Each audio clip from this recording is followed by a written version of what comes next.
মশার সাথে যুদ্ধ করছি, মশার সাথে তো যুদ্ধ করে পারছি না। কথায় আছে মশা মারতে কামান দাগা। তো আমরা কিন্তু কামান দাগাইতে পারছি না। আমরা কি দাগাচ্ছি? আমরা যেটা দাগাচ্ছি সেটা হচ্ছে এই যে গুড নাইট। আমরা দাগাচ্ছি গুড নাইট। গুড নাইট কীভাবে দাগাচ্ছি একটু আপনাদের দেখাই। গুড নাইট চলছে এবং গুড নাইট চলার ফলে কি হয়েছে জানেন? মশাগুলো সব অজ্ঞান হয়ে পড়ে আছে। দেখুন এই যে মশা,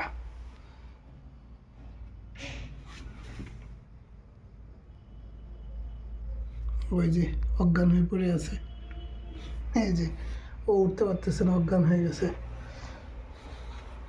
এই যে অজ্ঞান হয়ে আছে। এই যে ঘুরতেছে অজ্ঞান হয়ে, দেখতেছেন? মশা সব অজ্ঞান হয়ে পড়ে আছে, দেখছেন?